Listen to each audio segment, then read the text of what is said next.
भगवान श्री राम को 14 वर्ष का वनवास हुआ था।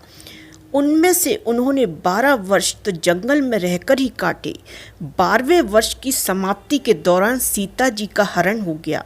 बाद के 2 वर्ष उन्होंने सीता जी को ढूंढने, वानर सेना का गठन करने और रावण से युद्ध करने में गुजारी। 14 वर्ष के दौरान उन्होंने बहुत ही महत्वपूर्ण कार्य किए, जिनके चलते आज भी हमारे देश और देश के बाहर राम संस्कृति और धर्म को देखा जा सकता है।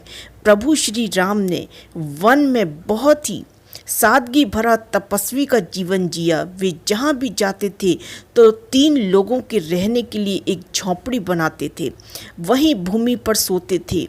रोज कंद मूल खाते और प्रतिदिन साधना करते। उनके तन पर खुद के ही बनाए हुए वस्त्र होते थे।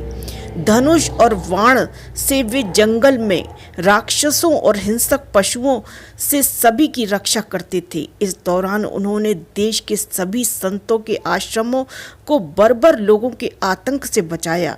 अत्रि को राक्षसों से मुक्ति दिलाने के बाद प्रभु श्री राम दंडकारण्य क्षेत्र में चले गए, जहां आदिवासियों की बहुलता थी।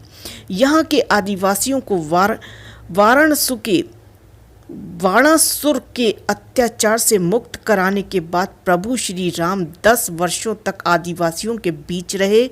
उन्होंने वनवासी और आदिवासियों के अलावा निषाद, वानर, मतंग और रीछ समाज के लोगों को भी धर्म, कर्म और वेदों की शिक्षा दी। वन में रहकर ही उन्होंने वनवासी और आदिवासियों को धनुष और बाण बनाना सिखाया,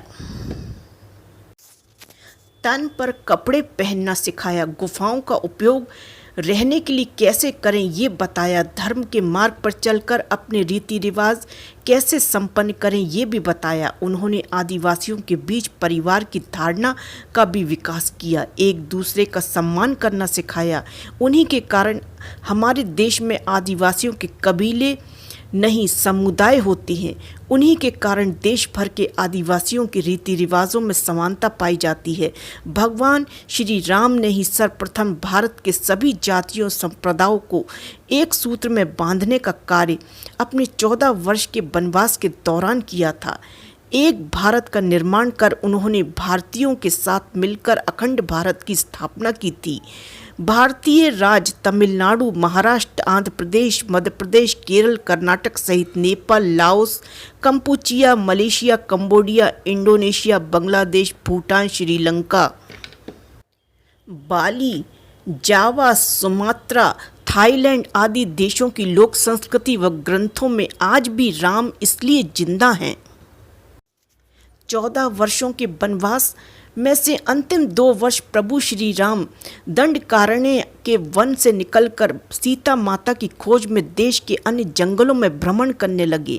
वहां उनका सामना देश के अन्य कई जातियों वनवासियों से हुआ। उन्होंने कई जातियों को इकट्ठा करके एक सेना का गठन किया।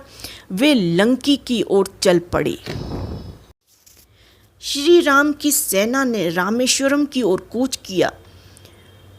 महाकाव्य रामायण के अनुसार भगवान श्री राम ने लंका पर चढ़ाई करने से पहले भगवान शिव की पूजा की थी। रामेश्वरम का शिवलिंग श्री राम द्वारा स्थापित शिवलिंग है।